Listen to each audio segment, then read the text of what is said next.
सर्वकल्याण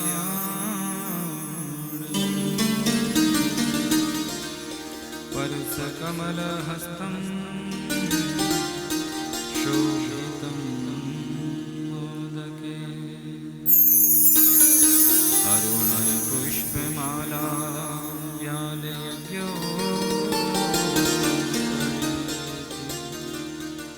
मम हृदयं कुरु निवासं श्रीगणेशं नमामि।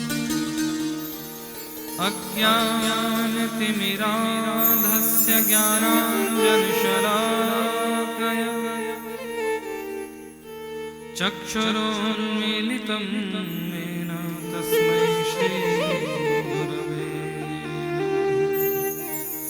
राधा भक्तिर्हरिर्ज्ञानं ताभ्यां या च समन्विता तां श्रीभागवती गाथा वन्दे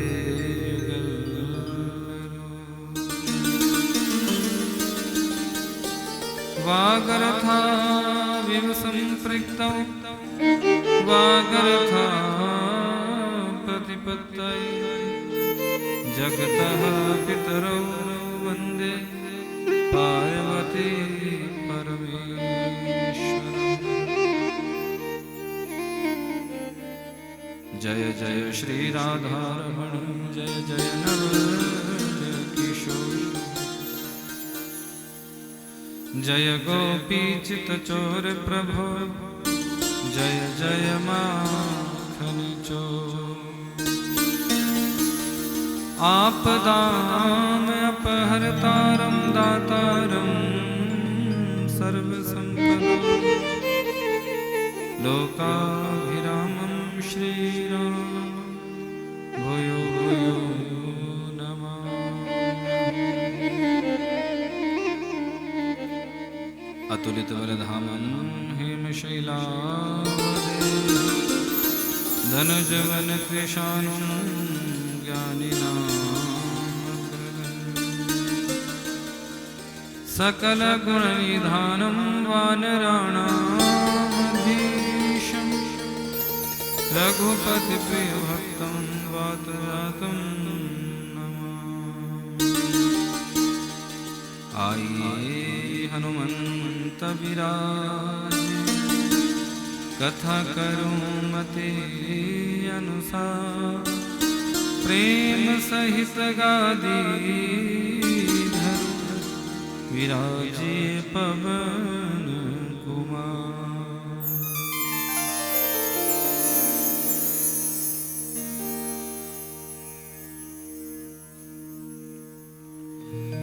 बोलिए पवन पुत्र हनुमान की जय। भक्तवत्सल भगवान की जय। वृंदावन बिहारी लाल की जय। राधा रमण सरकार की जय। कुंज बिहारी सरकार की जय। भागवत भगवान की जय। आज के आनंद की जय। जय जय श्री राधे जय जय श्री राधे जय जय श्री राधे।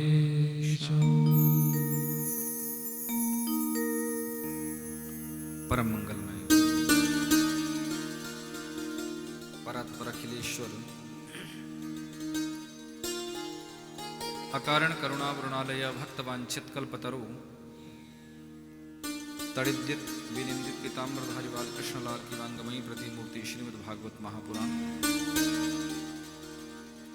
ऋग्वेद यजुर्वेद सामवेद अथर्ववेद रूपी विद्वान ब्राह्मण मंडली बृहस्पतिवती यज्ञाचार्य जी सरस्वती जी की विशेष कृपा दृष्टि को लिए हुए मेरे समस्त संगीताचार्य राजा परीक्षितवत संपूर्ण परिवार इस परम पुनीत प्रांगण में आयोजित श्रीमद् भागवत कथा का रसपान करने हेतु समुपस्थित मेरी प्यारी माताएं बहनें बच्चे और बुजुर्ग, सर्वप्रथम आप सभी के हृदय कमल में जो मेरे बांके बिहारी जी की झांकी विद्यमान है उनके श्री चरणों में मैं कोटिशः प्रणाम करता हूँ। बोलिए भक्तवत्सल भगवान की जय। बंधु सकल पदार्थ है जग माही, कर्महीन नर पावत नाही। इस संसार में सकल पदार्थ है, पर उन सकल पदार्थों को प्राप्त करने के लिए हम सभी को कर्म करना पड़ता है। बिना कर्म किए उन सकल पदार्थों की प्राप्ति नहीं हो सकती। लेकिन कर्म कौन सा करें, किस कर्म को करने से जीवन की सार्थकता है, ये विचारणीय है। सुबह से शाम तक अपने नित्य नैमित्तिक जीवन में जो भी आप कार्य करते हो उसको मात्र कर्म कहा गया है, काम कहा गया है, कार्य कहा गया है। लेकिन अपने प्रत्येक कर्म का संबंध जब हम ईश्वर से जोड़ लेते हैं, परमात्मा से जोड़ लेते हैं, तो हमारे द्वारा किया गया वो प्रत्येक कार्य, प्रत्येक कर्म फिर सत्कर्मों में परिवर्तित हो जाता है। और प्रमाण है श्रीमद् भागवत में कि सत्कर्म सूचको नूनम ज्ञान यज्ञैः स्मृतो बुधैः श्रीमद् भागवतालाप सतु गीतः शुकादिभिः। शुकदेव आदि मनीषियों के श्रीमुख से निश्चित वाणी ही सबसे ऊंचा सत्कर्म है। यानी भगवान की यह कथा, जिस कथा से हमारा संबंध बन जाता है, जिस कथा से हमारा एक रिश्ता, एक नाता बन जाता है, वही कथा सबसे ऊंचा सत्कर्म बताया है। इसलिए भगवान से बस एक निवेदन करना है, एक प्रार्थना करनी है कि हे बांके बिहारी सरकार, हमारे जीवन का प्रेम, हमारे जीवन का समर्पण भाव, हमारे जीवन की श्रद्धा आपके श्री चरणों से जुड़ी रहे। क्योंकि संसार में कब किसी की श्रद्धा नष्ट हो जाए, कब किसी का प्रेम माया में परिवर्तित हो जाए, आसक्ति में परिवर्तित हो जाए, कुछ कहा नहीं जा सकता।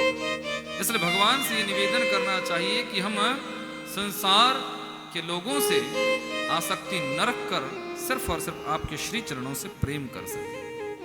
प्रभु का प्रेम यदि जीवन में मिलता रहेगा, प्रभु के श्री चरणों से यदि सच्चा स्नेह हमारा जुड़ा रहेगा, बना रहेगा, तो अवश्य ही एक ना एक दिन मेरे बांके बिहारी सरकार की कृपा सभी भक्तों पर हो जाती है। आओ जरा निवेदन करना है। हे बांके बिहारी गिरधारी हो प्यार तुम्हारे चरणों में, नटवर मधुसूदन वनवारी हो प्यार तुम्हारे चरणों में। हे बांके बिहारी गिरधारी हो प्यार तुम्हारे चरणों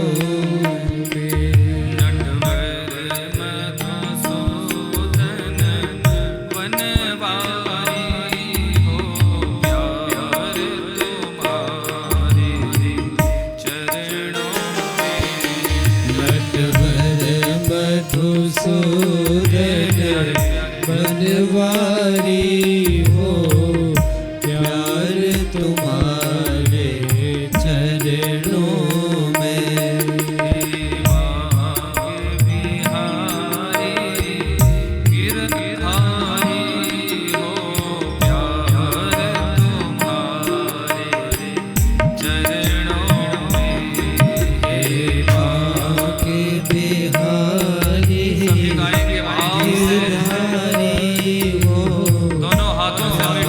ताली सेवा करते हुए हरि बोल बांके बिहारी लाल की।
चुकावो है सब जग को परख चुकावो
कोई किसी से सच्चा प्रेम नहीं करता,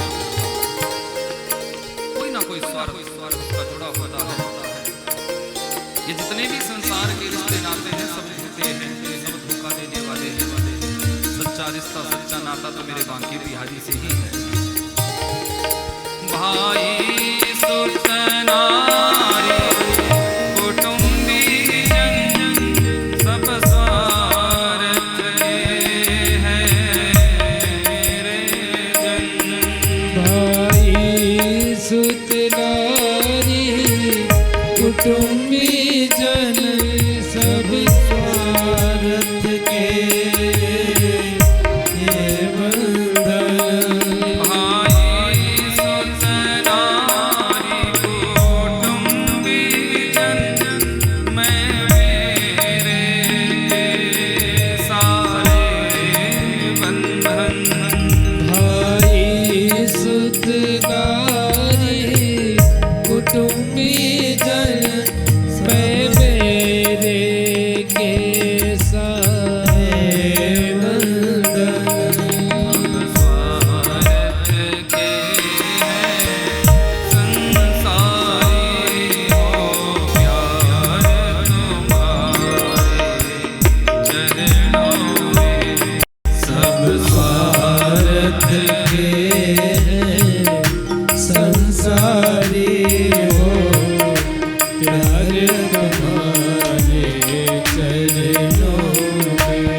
तुम्हारे चरणों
आप हमारे हृदय कमल में आकर विराजमान हो जाओ।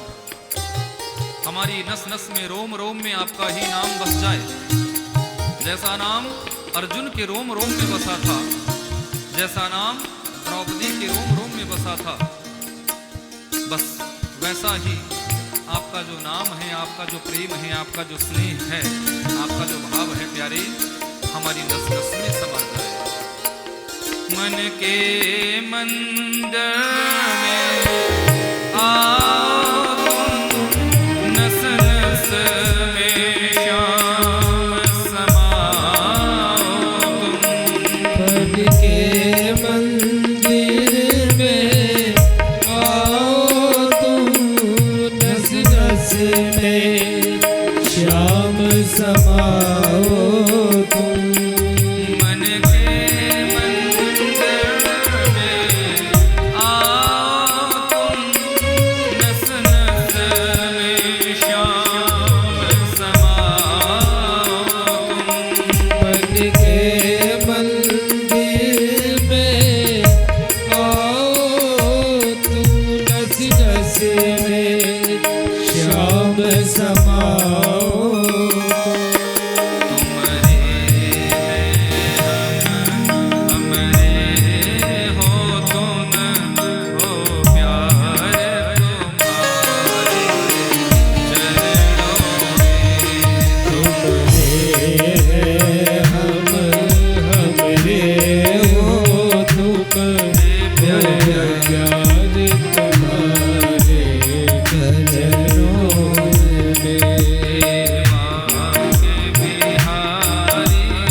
गिरधारी हो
बोलिए बांके बिहारी लाल की जय। नंद नंदन सरकार की कृष्ण कन्हैया लाल की हे बांके बिहारी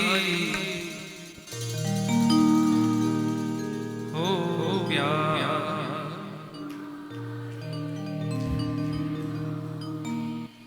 नटवर मधुसूदन वनवारी हो।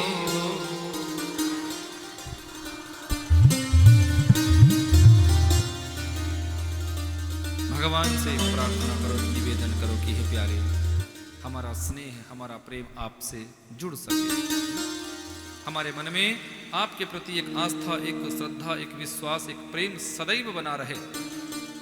ये भगवान से प्रार्थना करनी चाहिए, क्योंकि वही एक ऐसी सामर्थ्यवान अलौकिक शक्ति है जो हमारे दिल का संबंध अपने से जोड़ सकता है।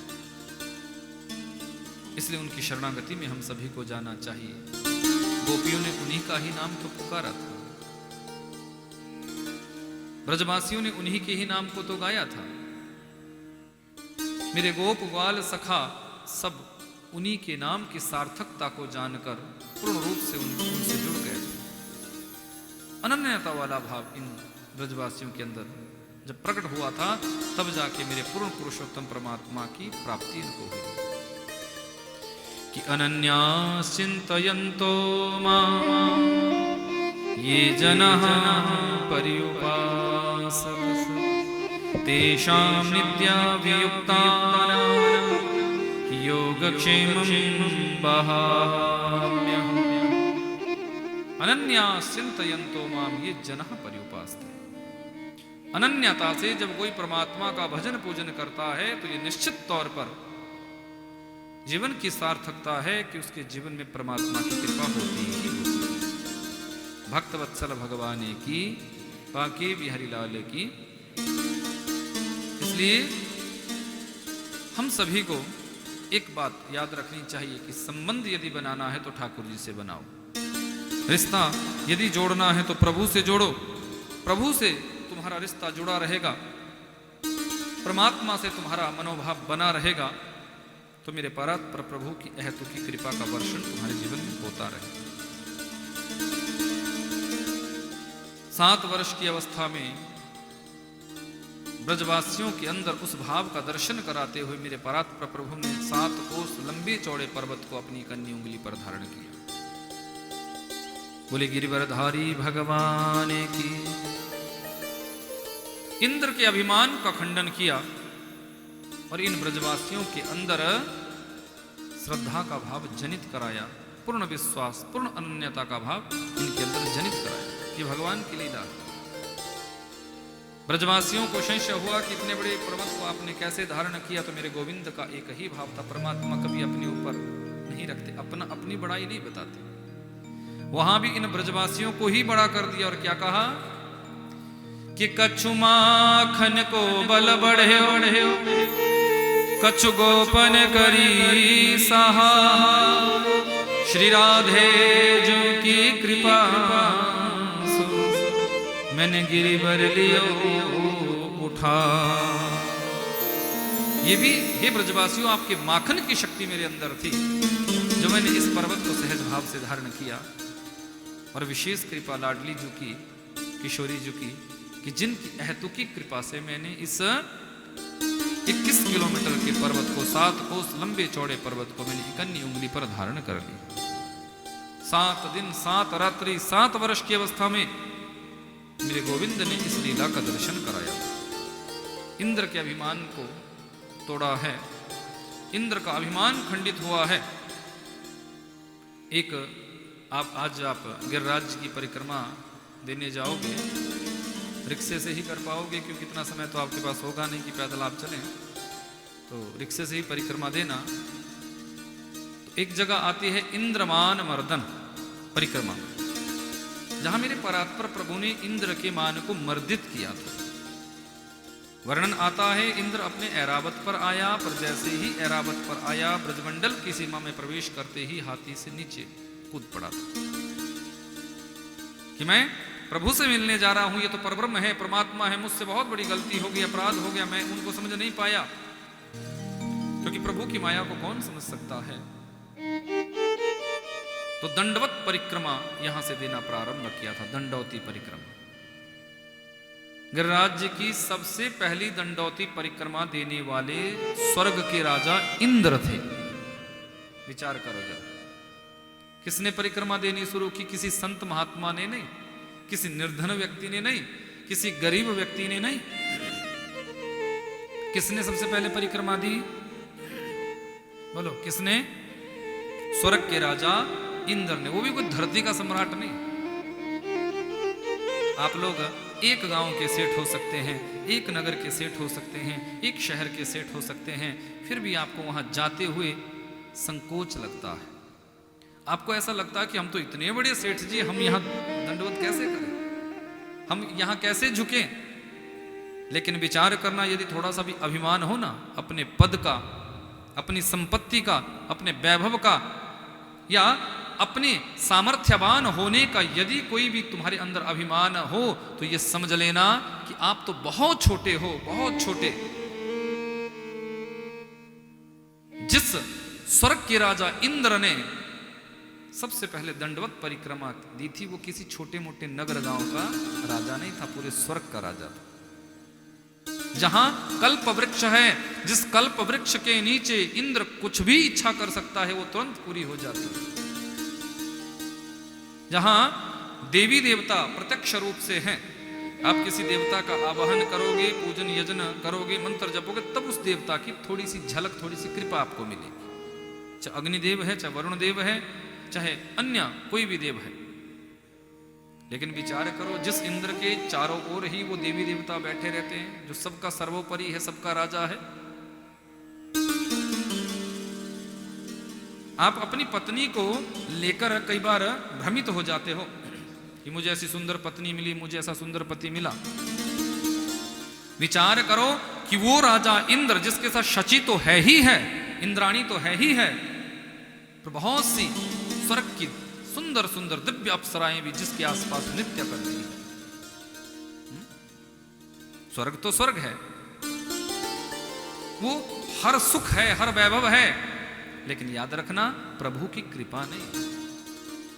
प्रभु की कृपा को प्राप्त करने के लिए स्वर्ग के राजा इंद्र को भी स्वर्ग का सुख छोड़कर जो है यहां गिरिराज जी में, गोवर्धन में, इस ब्रजभूमि में दंडौती परिक्रमा इंद्र ने दी थी, तब जाके भगवान की कृपा। यहीं से भी आप समझ लेना, यहीं से समझ लेना कि हम आप तो फिर है कहां के। आपके पास कितनी संपत्ति होगी, कितना धन होगा, कितना वैभव होगा, भगवान को रिझा सकते हैं क्या? इंद्र से ज्यादा तो नहीं होगा। लेकिन उस धन से, उस संपत्ति से, उस वैभव से, उस पराक्रम से, उस सुंदरता से, उस ऊंचे पद से आप कृपा नहीं प्राप्त कर सकते। कृपा प्राप्त साधना से ही होती है। छोटे से छोटा मुझे कर दीजो, मान बढ़ाई त्यागू, डाउन टू अर्थ। जब तक ये भाव नहीं आएगा, तब तक आप भगवान की उस कृपा को समझ ही नहीं पाएंगे। बड़प्पन का भाव जब तक आपके अंदर रहेगा, तब तक आप बड़े कभी बन ही नहीं सकते। दुनिया की नजरों में तुम बड़े बन सकते हो, पर मेरे परमात्मा की नजरों में कभी बड़े नहीं बन पाओगे। और मेरे परमात्मा की नजरों में यदि बड़ा बनना है, तो छोटे से छोटा बनने का प्रयास करो, अपने आप मेरे ठाकुर की नजरों में तुम बड़े हो जाओ। भक्तवत्सल भगवान की ये तो वो स्थान है जहां आप बैठे हैं, वो ब्रजभूमि है।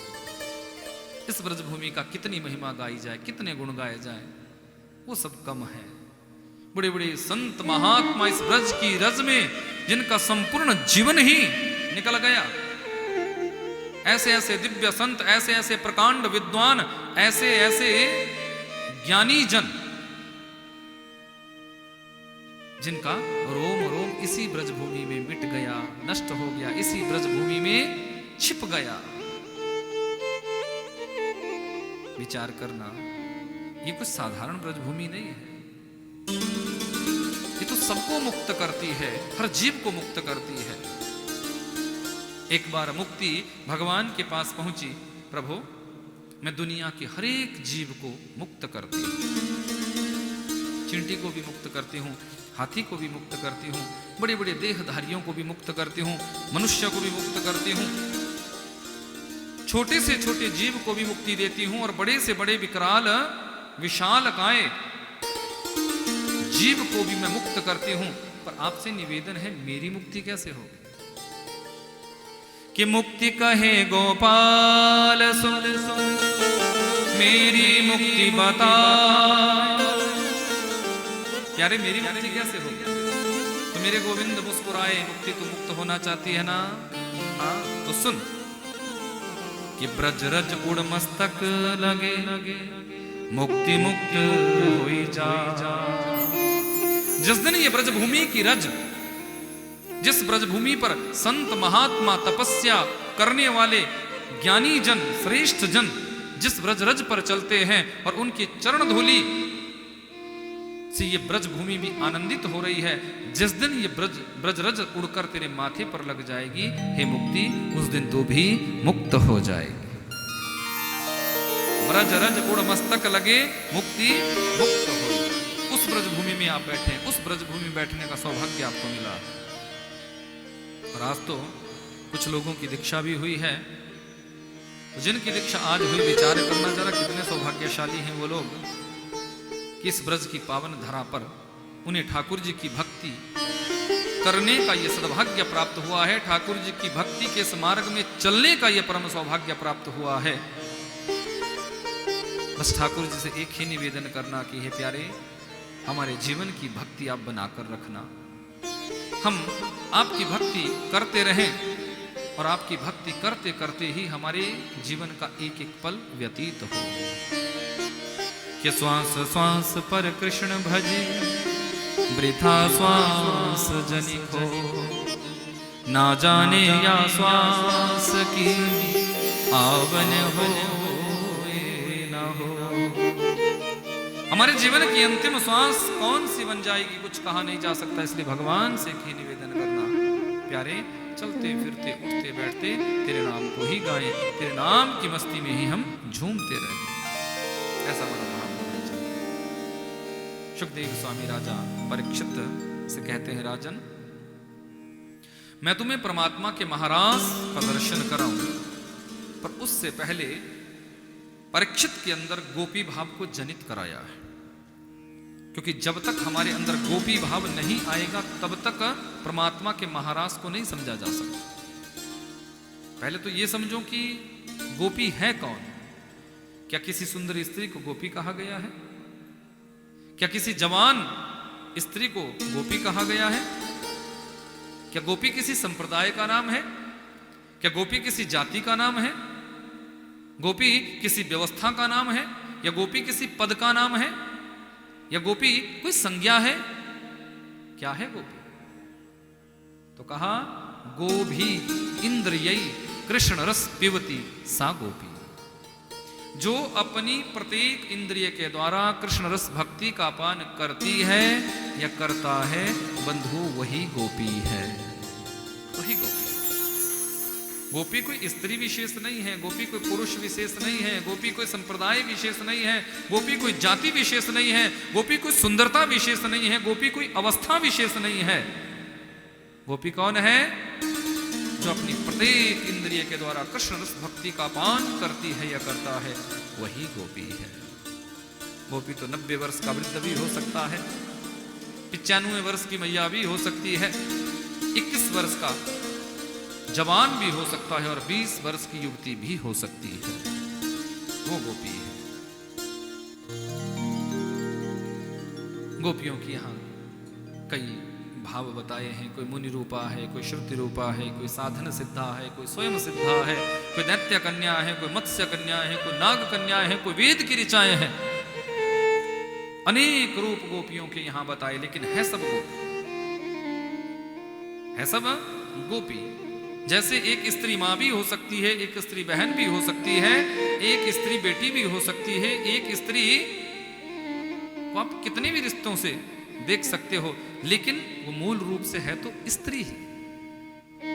ठीक इसी प्रकार जो गोपी भाव है इसको समझने का आप प्रयास करिएगा। परमात्मा की अनंत लीलाओं को समझना और उस प्रभु के उस भाव में डूबना, मन क्रम वचन से परमात्मा का ही चिंतन करना, परमात्मा का ही स्मरण करना, परमात्मा का ही नाम जपना, ये गोपी भाव की सार्थकता है। भक्तवत्सल भगवान की, बाकी बिहारी लाल की। यहां सुखदेव स्वामी कहते हैं, राजन गोपियों के बहुत से रूप यहां बताए हैं। उन गोपियों के साथ भगवान ने रास किया। शरद पूर्णिमा की रात्रि मेरे परात्पर प्रभु ने आज वेणु का निनाद किया है। मेरे परात्पर प्रभु की वेणु बजी है, वेणु का निनाद हुआ। ब्रजमंडल में हजारों लाखों जो गोपियां थी, प्रत्येक गोपी को उस वेणु ध्वनि में अपना ही नाम सुनाई दे रहा है। यदि कोई पति अपनी पत्नी को बुलाएगा तो पत्नी को अपना ही नाम सुनाई देगा। ऐसा कभी नहीं होता कि बुलाया पत्नी को और आगे पड़ोसन उठकर। पति पत्नी को बुलाएगा तो वही आएगा, आसपास की कोई पड़ोसन उठकर नहीं आ जाए। होता है कि नहीं? व्यवहारिक जीवन की बात कर रहा हूं। लेकिन मेरे प्रभु की लीला का आप दर्शन करें, मेरे परात्पर प्रभु की लीला का साक्षात्कार करें। यहां वेणु का निनाद करने वाले हैं एक श्री कृष्ण, और उस वेणु ध्वनि को सुनने वाली है हजारों लाखों गोपियां। लेकिन प्रत्येक गोपी को उस वेणु ध्वनि में अपना ही नाम सुनाई दे रहा है, अपना ही नाम।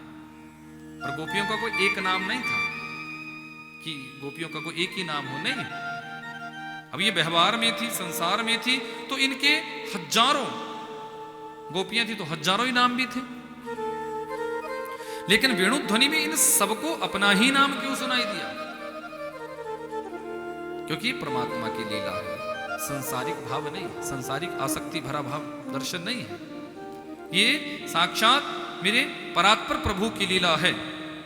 और परात्पर प्रभु की लीला को समझना बड़ा कठिन है, बड़ी टेढ़ी खीर है ये प्रभु की लीला। आज मेरे परात्पर प्रभु ने जैसे ही वेणु का निनाद किया, सारी गोपियां भगवान की ओर दौड़ पड़ी है, दौड़ी है सब। कि असी अपना श्याम मनावा, साथो जगत मनोयानी जाओ। इस दिल विच सूरत श्याम दी है, कोई होर बिठाया नहीं जाओ। असी श्याम देहा श्याम साडा, ये भेद बताया नहीं जाता। ऐ शीश अमानत मोहन दी, दर दर तो झुकाया नहीं जाता। यदि हम श्याम सुंदर के बन गए हैं तो दर दर में हम क्यों भटके, दर दर में हम क्यों झुके? कोई जरूरत नहीं है झुकने की, कोई जरूरत नहीं है भटकने की। भटकेंगे तो श्याम तेरे दर पर भटकेंगे, झुकेंगे तो श्याम तेरे दर पर झुकेंगे, नमन करेंगे तो श्याम तेरे भक्तों के आगे नमन करेंगे, तेरे प्रेमियों के आगे नमन करेंगे। ये गोपियों का भाव है। सारी गोपियां दौड़ी है, दौड़ी है। जैसे ही हजारों गोपियां भगवान के पास पहुंची है, भगवान इन गोपियों का स्वागत किया कि स्वागतम वो महाभागा, प्रियम किम करवाणि वह, ब्रजस्यानामयं कच्छ ब्रूतागमनं कारिणा। स्वागतम महाभागा, आओ महाभागाओं, आपका स्वागत है। प्रियतम स्वागत करे तो प्रेमिका के मन में कितना उत्साहवर्धन होगा कि जिस मनोभाव से हम अपने प्रियतम के समीप दौड़ी हैं, अपने प्रभु को पाने के लिए दौड़ी है, उसी भाव से, उसी आनंद से, उसी उत्साह से हमारा स्वागत हो रहा है। गोपियों की जो गति थी ना, वो और तेज हो गई, और तेज हो गई, और शीघ्रता से, और तेजी से गोपियां भगवान की ओर दौड़ी है। लेकिन बंधु याद रखना, परमात्मा जीव का परीक्षण भी करते हैं। वो जीवात्मा को अपने पास तो बुलाते हैं, पर जब जीवात्मा अपने सर्वस्व का त्याग करके उनके समीप जाने लगती है तो फिर ठोक पीट कर उसकी परीक्षा भी करते हैं कि कहीं संसार की किसी गंदगी का आवरण चढ़ाकर मेरे पास तो नहीं आया। तो भगवान ने गोपियों को रोका, बोले रुक जाओ, क्यों आई हो, किसने बुलाया है? आधी रात को अपने घर का त्याग करके, अपने पति का त्याग करके, अपने बच्चों का त्याग करके, अपने परिवार का त्याग करके आना कोई धर्म है क्या? श्रेष्ठता है क्या? व्यवस्था है क्या? क्यों आई हो? चले जाओ अपने अपने घर, जहां से तुम आई हो वहीं पर पहुंचो, मैंने तो तुम्हें नहीं बुलाया। गोपियां कहने लगी, केशव, वेणु का निनाद करके फिर तो पहले तो आप अपने आप ही बुलाते हो, और जब हम अपने सर्वस्व का त्याग करके आपके समीप आ चुकी हैं, उसके बाद अब ये पूछ रहे हो कि किसने बुलाया, क्यों आई हो? प्यारे, जिस मार्ग में हम आ चुकी है उस मार्ग में वापसी का तो कोई रास्ता ही नहीं है। वापसी का तो कोई रास्ता ही नहीं है। और वैसे भी अब हम अपने घर को छोड़ छाड़ कर आ चुकी है, कौन अपनाएगा हमें? बंधु, इस दर्शन को संसार की आसक्ति भरा भाव कभी मत समझना। वो अज्ञानी हैं, अल्पज्ञ हैं, जो प्रभु के महाराज की लीला को सांसारिक भाव से जोड़ लेते हैं। क्योंकि यदि ये सांसारिक आसक्ति भरा भाव होता तो थोड़ा विचार करना, आधी रात को कोई भी पति, मूर्ख से मूर्ख पति भी अपनी पत्नी को अपने घर से भेज देगा? बोलो। चलो मान लिया कि पति को नींद आई थी और ये गोपियां उठी और भाग चली हो, तो हजारों लाखों गोपियां आई थी, कोई तो ऐसा होगा जो जगा होगा। कोई तो ऐसा होगा कि पत्नी के जगने पर उसकी आंख भी खुल जाती होगी, और ना भी जगा होगा तो 10 मिनट बाद, 15 मिनट बाद जब अपनी पत्नी को वहां नहीं पाता तो क्या अपनी पत्नी को खोजने के लिए नहीं जाता? बोलो। यदि संसार की आसक्ति भरा भाव होता, ये संसारिक दर्शन ये होता, तो जब अपनी पत्नी को अपने पास नहीं पाएगा तो क्या वो पति अपनी पत्नी को खोजने नहीं निकलेगा, ढूंढने नहीं निकलेगा? बोलो, निकलेगा ना? सच्चाई तो ये है कि गोपियां तन से भगवान के पास नहीं पहुंची थी, शरीर से भगवान के पास नहीं पहुंची थी। शरीर तो इन गोपियों का वहीं पर था जहां ये थी, लेकिन गोपियां अपने मन रूपी भाव से मेरे गोविंद का साक्षात्कार करने के लिए पहुंच गई थी, मन से पहुंच गई थी। मनः संधारयेत् धियः, और शरीर से तुम्हारे इनको कुछ करना भी नहीं। भगवान किसी की शारीरिक भाव को ग्रहण नहीं करते, वो तो आपके मानसिक भाव को ग्रहण करते हैं। आप मन से उनके हैं कि नहीं? शरीर से तुम जितना भी बनने की कोशिश करोगे ना, तो वो कभी बनाएगा भी नहीं आपको। पर मन से यदि उनको अपना मान लोगे, उनके बन जाओगे, तो शरीर से आप चाहे पत्नी बनो, चाहे बहन बनो, चाहे भाई बनो, चाहे बेटी बनो, चाहे बेटा बनो, चाहे कुछ भी आपको संसार में बनना है, वो शरीर से आप बन सकते हैं। ये शरीर के रिश्ते हैं, ये नाते हैं, एक संबोधन है। लेकिन मन से भगवान के बन जाओ बस। मन से यदि ईश्वर के बन जाओगे तो ईश्वर तुम्हें कभी छोड़ेगा नहीं। हर क्षण, हर पल तुम्हें ऐसा लगेगा कि तुम्हारे जीवन में परमात्मा का साक्षात्कार हो चुका है। मन से भगवान के बनने का प्रयास करो। भक्तवत्सल भगवान की, बाकी भी हरिलाले की। भगवान ने गोपियों को खूब समझाया है, पर गोपियां मानी नहीं। जब नहीं मानी तो भगवान कई कथाएं यहां सुनाई, कई भाव सुनाए। पतिव्रता नारी का क्या धर्म होता है ये शिक्षा दी। लेकिन ये गोपियां हर एक भाव में खरी उतरी हैं। हर एक भाव में इन्होंने ठाकुर जी की बात को सिद्ध कर दिया, अपनी बात को ठाकुर जी की नजरों में सिद्ध करा के छोड़ दिया। भगवान भी समझ गए कि ये संसार की आसक्ति भरे भाव से मेरे पास नहीं आई। इनके अंदर संसार की कोई आसक्ति नहीं है। संसार की गंदगी यदि होती, संसार की आसक्ति होती, तो ये मेरे पास नहीं आती। तो भगवान ने इन गोपियों के साथ रास करना प्रारंभ किया। रास प्रारंभ हुआ। रास करते करते करते करते गोपियों को अभिमान जनित हो गया, गोपियों के अंदर अभिमान आ गया। देखो, ये जीव का स्वभाव है, ये जीवात्मा का स्वभाव है कि भक्ति भी यदि हम करेंगे तो उस भक्ति करने में भी कहीं ना कहीं हमें अभिमान हो जाता कि मुझसे ज्यादा माला तो कोई दूसरा जपती नहीं होगा।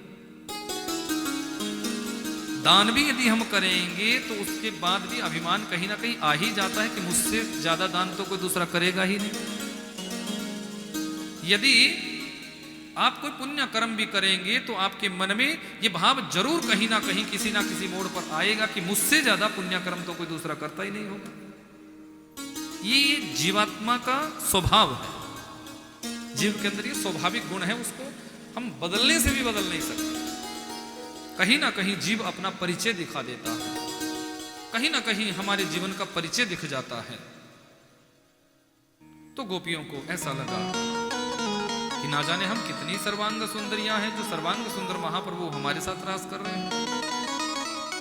भगवान विचार करने लगे कि जिस बात का डर था वही हो, जिसका मुझे भय था कि इन गोपियों के अंदर कहीं आसक्ति भरा भाव प्रकट ना हो जाए, कहीं अभिमान जनित ना हो जाए। इन गोपियों के अंदर तो वही अभिमान प्रकट हो गया, वही अभिमान जनित हो गया, वही अभिमान जागृत हो गया। भगवान ने सोचा कि इन गोपियों के अभिमान को तोड़ना पड़ेगा। पूर्ण महाराज का दर्शन, अभी तो ये रास हुआ है, महाराज तो हुआ ही नहीं। क्योंकि पहले ही यदि आप साधक को 10वीं सीढ़ी पर बिठा देंगे तो उसके गिरने का खतरा रहता है। इसलिए साधक को फर्स्ट स्टेप से चढ़ाया जाता है कि पहली सीढ़ी पर चढ़, वहां कुछ देर भजन कर, जब तू परिपक्व हो जाएगा तब दूसरे स्टेप पर चढ़ना, फिर तीसरे पे, फिर चौथे पे, ऐसे क्रम से चल। भक्ति के पथ पर भी चलना चाहिए। एक ही बारी में सारे यज्ञ अनुष्ठान, सारे पुराणों की कथाएं, सारा कुछ अगर एक ही बारी में आपके ऊपर कोई रख देगा ना तो आप समझेंगे तो बोझ है, कौन उठाएगा इस बोझ को। लेकिन क्रमशः, एक स्टेप बाय स्टेप आप यदि भक्ति के मार्ग पर भी चलोगे, भक्ति के पथ पर भी चलोगे, तो वो स्टेप बाय स्टेप चलने पर धीरे धीरे आप परिपक्व हो जाएंगे, आपके अंदर परिपक्वता आ जाएगी, फिर गिरने का खतरा अधिक नहीं रहता।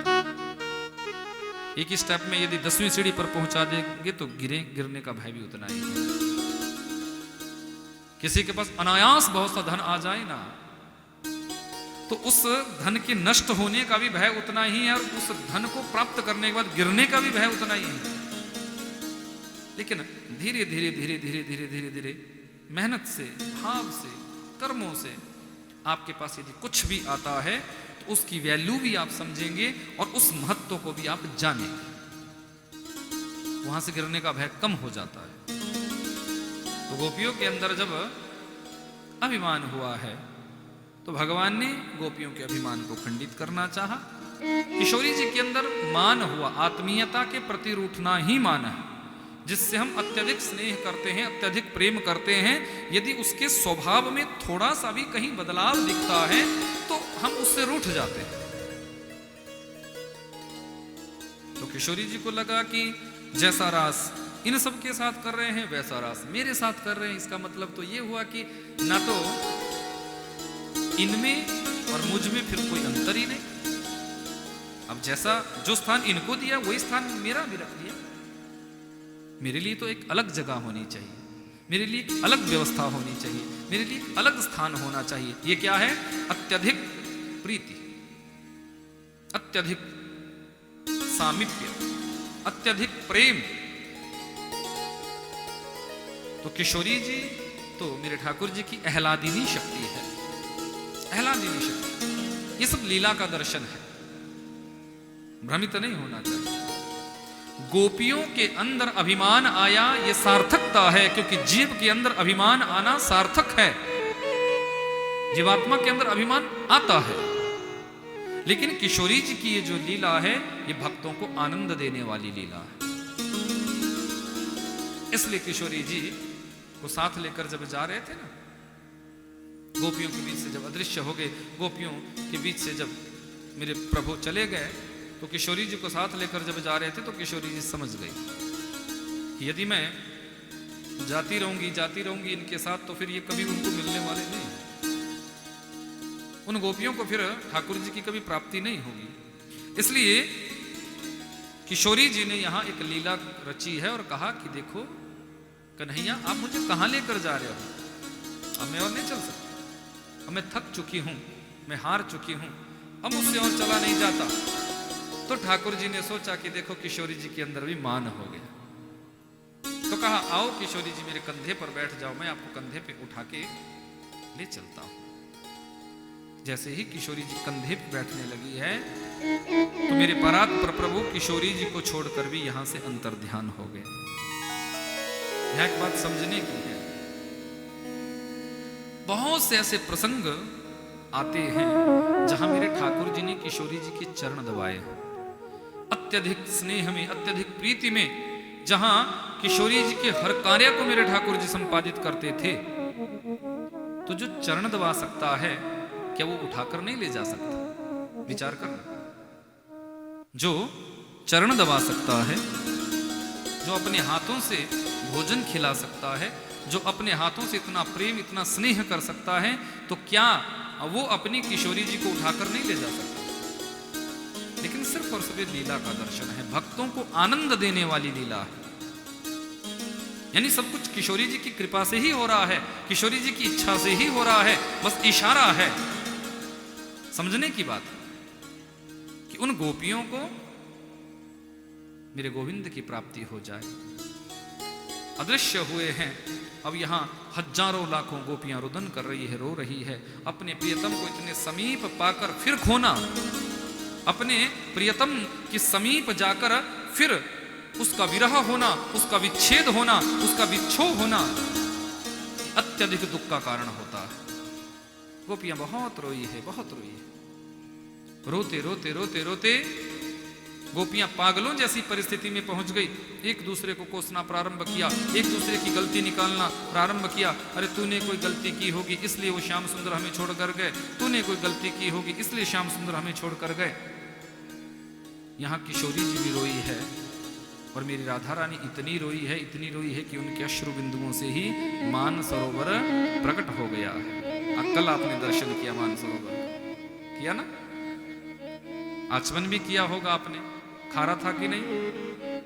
वो किशोरी जी के अश्रु बिंदुओं का ही जल है जो मान सरोवर के रूप में आज तक, यदि वो लीला विचार करना, वो लीला किशोरी जी ने न की होती तो आज आप दर्शन करते हो। ब्रजमंडल में आकर परमात्मा ने जो भी लीलाएं की है अपने भक्तों को आनंद देने के लिए, यदि ये लीलाएं नहीं प्रभु यहां करते तो आज इस कलयुग के ये भक्त, ये कलयुग के पागल, कलयुग के रसिक जन ऐसा आनंद ले पाते?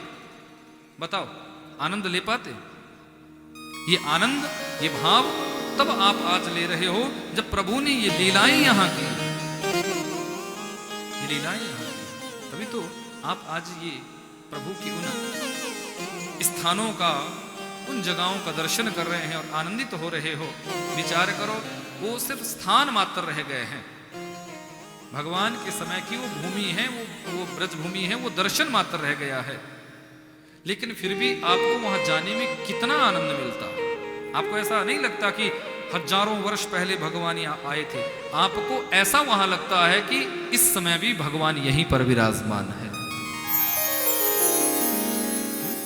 रमण रीति में आप गए, आपको लगा ऐसा कि हजारों वर्ष पहले भगवान, हजारों वर्ष पहले यहाँ आए होंगे? बोलो, हजारों वर्ष पहले भगवान ने लोट लगाई होगी। यदि आपने मनोरंजन की दृष्टि से यदि आप वहां लोट लगा रहे होंगे तो मैं कुछ नहीं कह सकता, पर यदि आप भाव से, श्रद्धा से, प्रेम से, विश्वास से यदि आपने वहां लोट लगाई होगी तो मेरा यह पूर्ण विश्वास है कि प्रत्येक लोट में आपको ऐसा लगा होगा कि आपका हाथ ठाकुर जी ने पकड़ा है और ठाकुर जी ही आपके हाथों से आपको लोट लगा रहे हैं। यदि उस भाव से आप आए, भक्तवत्सल भगवान की, बाकी बिहारी लाल की गोपियों ने रोते रोते एक गीत गुनगुनाया है जो श्रीमद् भागवत का सबसे मीठा गीत है। हर एक शब्द गोपी गीत का मेरे गोविंद का दीदार कराने वाला है। मेरे ठाकुर जी का सामीप्य दिलाने वाला है, मेरे ठाकुर जी का प्रेम दिलाने वाला है, मेरे बांके बिहारी सरकार की पूर्ण कृपा दिलाने वाला है, एक एक शब्द। इसलिए रोज गोपी गीत सुनना चाहिए, गाना चाहिए, प्रयास करना चाहिए। एक गोपी गीत का एक श्लोक भी यदि आप गाओगे ना, तो उससे भी मेरे ठाकुर जी की पूर्ण कृपा हो जाएगी। इसी गोपी गीत से इन गोपियों को प्रभु की प्राप्ति हुई थी। तो आओ जरा गोपी गीत का थोड़ा सा भाव हम यहां गुनगुनाएं। जयति तेऽधिकं जन्मना व्रज श्रयत इन्द्रिया शश्वदत्रयी।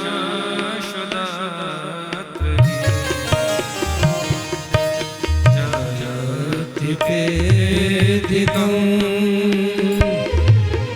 जन्मना व्रज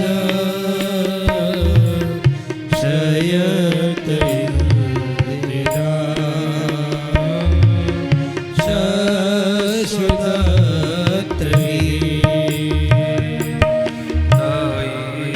दयितदृश्यता दीक्षुतावगा स्वैभृता सब स्वां विचिन्वते। शरदनाशये साधु जात सरसिजोदर श्रीमुषादृशा सुरतनाथ ते शुल्कदासिका वरदनीयतो नेह किं पद। विषजलाप्यया म्यादराक्षसा वर्षमानुता वेद्यतादगा। विषमयात्मजा विष्णुभया विषभदेवया रक्षिता न खलु गोपिका नन्दनो भवा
ब्रजमंडल को आपके आने से पहले कौन जानता था?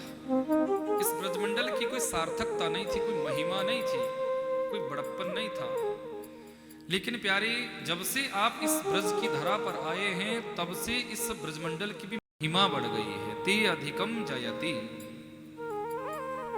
जयति ते अधिकम जन्मनामृत। प्यारे, आप हमें बीच मझधार में छोड़कर चले गए, क्यों? हमसे कोई अपराध हो गया? हमसे कोई गलती हो गई? हमारी गलती को देखकर आप हमें छोड़कर गए? चलो ठीक है, हम स्वीकार करते हैं कि अवश्य ही हम जीव है और जीव का स्वाभाविक गुण है गलती करना। तो यदि हमसे कोई गलती हुई है, हमसे कोई अपराध हुआ है, हम तो जीव है, हम अपने स्वाभाविक गुण के कारण गलतियों पे गलती करते चले जाते हैं। पर प्यारे, आप तो ईश्वर हैं। यदि जीव का स्वाभाविक गुण है गलती करना, तो ईश्वर का स्वाभाविक गुण है अपने भक्तों की गलती को क्षमा करना। यदि हमने गलती की है, तो आप भी अपने स्वभाव पर बने रहो। हम अपने स्वभाव का परिचय यदि दे रहे हैं, हम अपने स्वभाव का यदि दर्शन करा रहे हैं, तो आप भी अपने स्वभाव का परिचय दें, आप भी अपने स्वभाव का दर्शन कराएं। आप तो समदर्शी हैं। आपके अंदर तो भाव ही ऐसा है कि अपने भक्तों की गलती को तुरंत आप क्षम्य करते हैं। प्यारे, हम आपके बिना नहीं रह सकते, एक पल भी नहीं रह सकती। आप यदि ये सोचे कि आपके बिना जीना संभव है, तो प्यारे, वो सार्थक नहीं है। आपके बिना हम जी नहीं पाएंगी। गोपियां रोते रोते कह रही है, और गोपियों ने यहां तक कह दिया कि आप यही सोच रहे हैं कि यदि इतना ज्यादा प्रेम है, इतना ज्यादा भाव है, तो फिर मर जाओ। मर क्यों नहीं जाती? फिर तो तुम्हें मर जाना चाहिए। यदि तुम विरह की अग्नि में प्रत्येक पल यदि जल रही हो, तो फिर तो तुम्हें मृत्यु को प्राप्त हो जाना चाहिए, मर जाना चाहिए। गोपियां खुद ही प्रश्न करती है, खुद ही उत्तर ढूंढती है। उत्तर दिया कि मर तो हम जाती, फिर रुकी काहे को? बोले प्यारे, तब कथामृतम तप्त जीवनम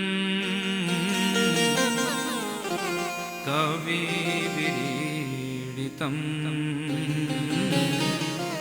कल्मषापहम। प्यारे, आपकी जो कथा है, आपकी जो स्मृति है, आपकी जो याद है, वो हम मरने भी कहाँ दे रहे हैं? हम तो मर भी नहीं सकते। जब जब मरने का विचार बनाया, जब मरने का विचार बनाया, तब तक मन में ऐसा भाव प्रकट हो गया कि कहीं तो मिलेगा, कभी तो मिलेगा, कभी तो उसको याद आएगी, किसी ना किसी मोड़ पर तो उनसे मिलना हो जाएगा। कहीं तो मिलेंगे वो कुंज विहारी, कहीं तो मिलेंगे वो कुंज विहारी। उन्हीं के चरण चित लगाया करेंगे, लताओं में ब्रज की गुजारा करेंगे। कन्हैया कन्हैया पुकारा करेंगे, लताओं में ब्रज की गुजारा करेंगे। उन्हें प्रेम डोरी से हम बांध लेंगे, उन्हें प्रेम डोरी से हम बांध लेंगे। तो फिर वो कहाँ भाग जाया करेंगे, लताओं में ब्रज की गुजारा करेंगे। कन्हैया कन्हैया पुकारा करेंगे, लताओं में ब्रज की गुजारा बना के हृदय को हम प्रेम मंदिर,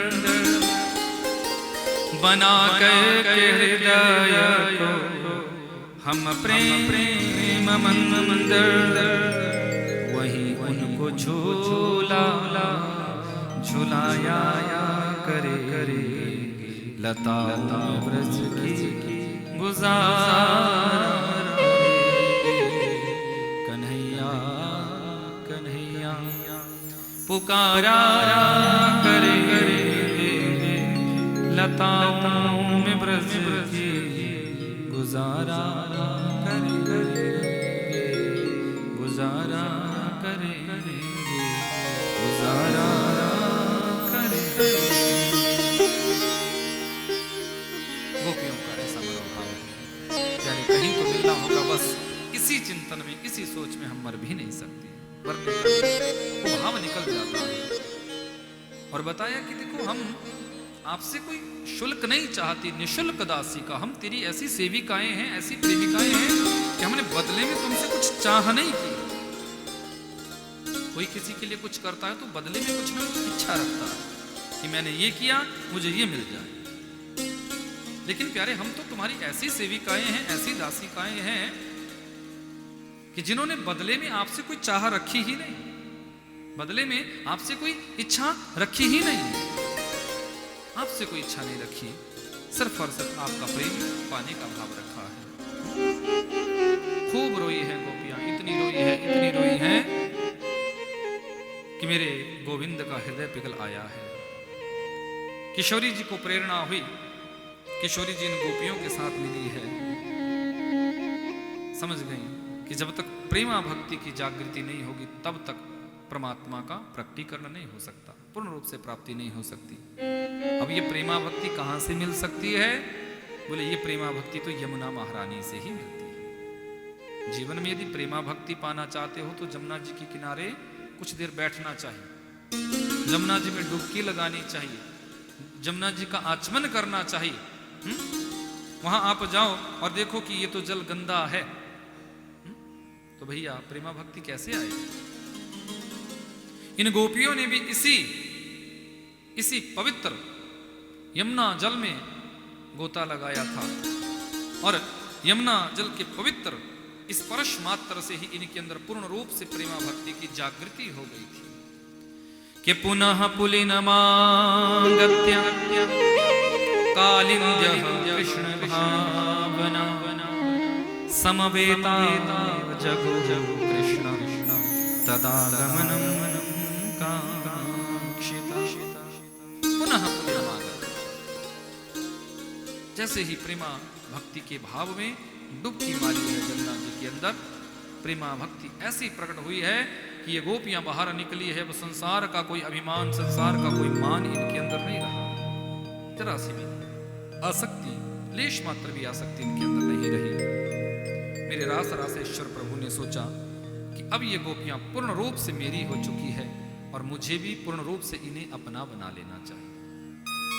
भगवान इन गोपिकाओं के बीच में आज प्रकट हो गए हैं। बोले रास रासेश्वर भगवान की, बाबा प्रकट हो गए।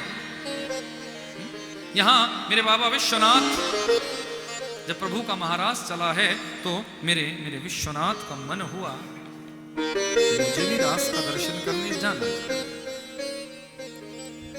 क्योंकि पार्वती जी भी श्रृंगार करके रास में जाने लगी, चलने लगी। तो भोले बाबा कहने लगे कि देवी कहां जा रही हो अकेले अकेले, मुझे यहां छोड़कर, मुझे भी साथ ले चलो ना। तो माता पार्वती कहने लगी कि देखो ये सर्वेश्वर सरकार का महाराज है, वहां पुरुष का तो प्रवेश है ही नहीं, इस वेश में आप जाएंगे तो कोई प्रवेश आपका नहीं करवाएगा, आपका प्रवेश नहीं हो सकता। वहां तो सखियों को ही बुलाया है, गोपी भाव में ही जाना पड़ेगा। तो भोले बाबा ने सोचा कि नहीं नहीं मुझे भी जाना है, मुझे महाराज का दर्शन करना है, मैं भी उस महाराज का दर्शन करना चाहता हूं। तो भोले बाबा पार्वती जी के साथ चले हैं। बोले मुझको सजा दो। अब सजाएं भी तो कितना सजाएं, छुपाएं भी तो क्या क्या छुपाएं। सांप बिच्छुओं को छुपाए, कि त्रिशूल डमरू को छुपाए, कि बागंबर जो पहना हुआ उसको छुपाए, या फिर जटाओं को छुपाए? किस किस को छिपाए? छिपाने का तो बड़ा प्रयास किया, फिर भी वो सांप बिच्छू बाहर निकल ही जाते। मैया ने तो सोचा कि मैं थोड़ा श्रृंगार करूं स्वामी का, और इनको भी गोपी बनाकर साथ ले चलो। साड़ी पहना दी है, लंबा सा घूंघट निकलवा दिया, सब कुछ कर दिया, पूरी पैकिंग कर दी कि कोई देख ना पाए, पड़ोसी को भी पता ना चले कौन है।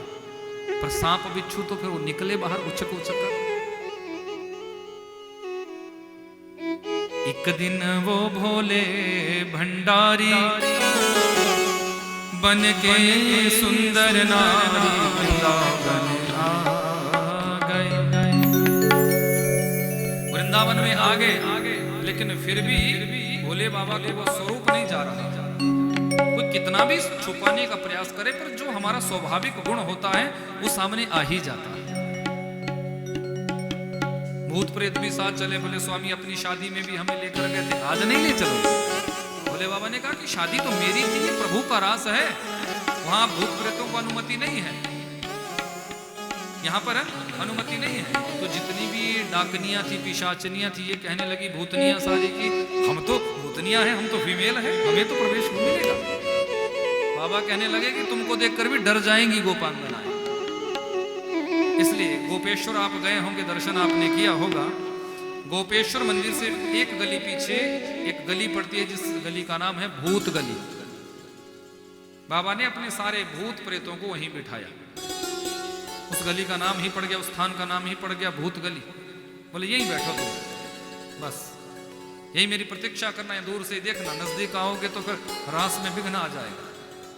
और मैं ऐसी कोई लीला नहीं करना चाहता कि जिससे मेरे प्रभु के महारास में कोई विघ्न आ जाए। इसलिए बाबा चले हैं। पर अब वो सांप बिच्छू जब निकले बाहर तो फिर द्वार पर रोक दिया गोपियों ने, पक्का पहरा, कई पहरे थे ना।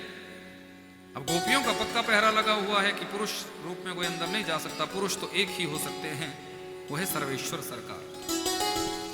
तो बाबा को अंदर से ढोलक की, मजीरे की, वो भाव की जब कीर्तन की डमरू जब आवाज सुनाई दी, तो फिर जिसका मन होता है ना कीर्तन में जाने का, जिसका मन होता है नृत्य करने का, जिसका मन होता है झूमने का, उसको जब वो वाद्यंत्रों की ध्वनियां सुनाई देती हूं तो उसके अंदर एक तरंगी निकलने लगती है। उसको लगता है कि कब पहुंचू, कब पहुंचू, कब पहुंचू। फिर वो अपना सर्वस्व खो देता है, सारे आपे को खो देता है। बस उसको एक ही उद्देश्य होता है कि मुझे अब प्रभु के कीर्तन में जाना है, मुझे कथा में जाना है, मुझे भजन का आनंद लेना है। होता है ना ऐसा। बाबा को भी लगा कि मुझे जाना है, रोका, बोले नहीं जा सकते। बोले पूर्ण रूप से गोपी बनो। कैसे? बोले आपको जमुना जी में गोता लगाना पड़ेगा। मेरे विश्वनाथ ने जमुना जी में गोता मारा है। जैसे ही डुबकी लगाकर बाहर निकले हैं, आज मेरे भूत भावन भूतेश्वर भोलेनाथ एक सुंदर गोपी के रूप में परिणित हो गए हैं। जैसे ही रास में प्रवेश किया है, सबसे छुपा दिया, पर मेरे ठाकुर जी से नहीं छुप सके। तुरंत मेरे ठाकुर जी ने कह दिया, आओ गोपेश्वर, आपका स्वागत है। बोले गोपेश्वर महादेव की। एक दिन वो भोले भंडारी बन के सुंदर नारी व्रज में आ गए।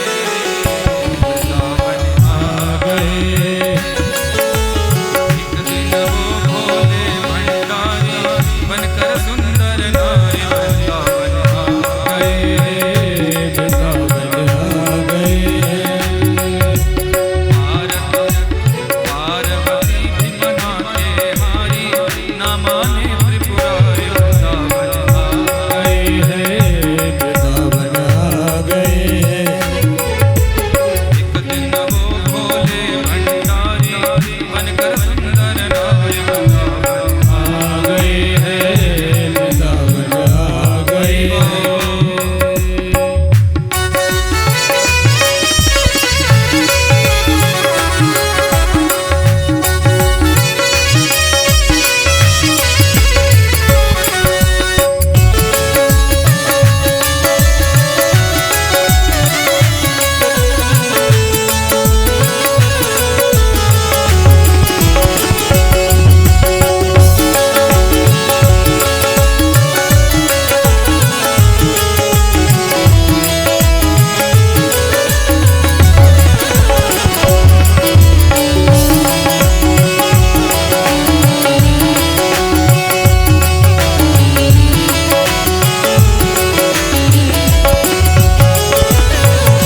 संग में, तेरे संग में। रास रे का में भारी हमें दिखा दे प्यारी वृंदावन आ गए हैं, वृंदावन आ गए हैं। भोले भंडारी बनकर सुंदर नाय वृंदावन आ गए हैं, वृंदावन आ गए हैं।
इस रास में आस करेगी व्रत की नारी मानो बात हमारी वृंदावन आ गए हैं, वृंदावन आ गए हैं। भोले भंडारी बनकर सुंदर नाय वृंदावन आ गए हैं, वृंदावन आ गए हैं। एक दिन वो भोले भंडारी बनकर सुंदर नाय वृंदावन आ गए हैं, वृंदावन आ गए हैं।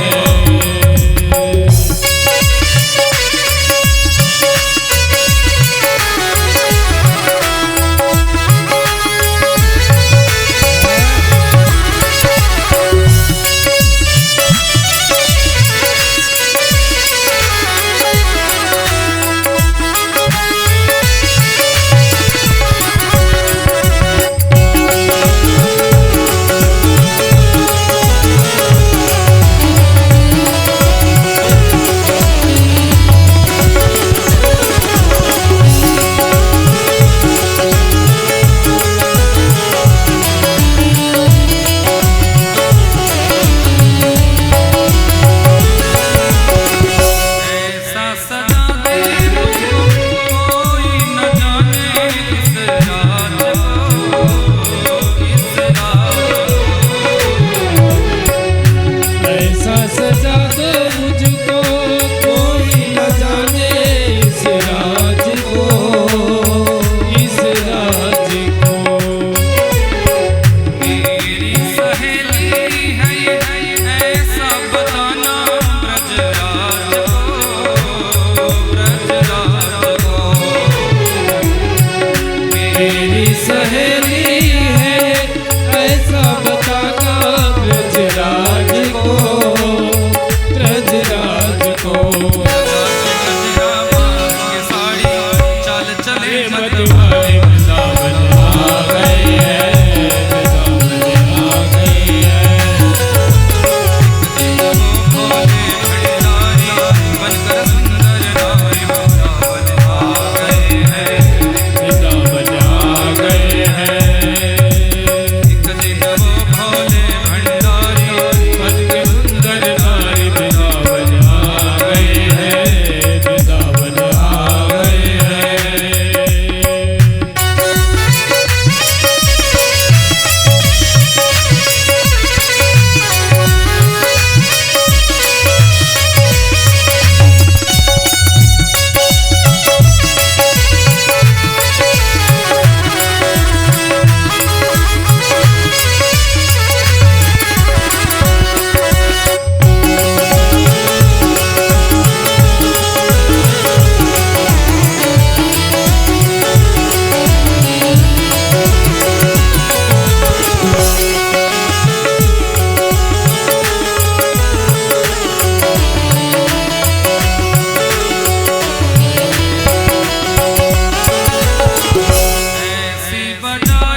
बुध भूले भोलेनाथ जी, भोलेनाथ जी।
रासेश्वर भगवान की जय, वृंदावन बिहारी लाल की जय। एक दिन वो भोले भंडारी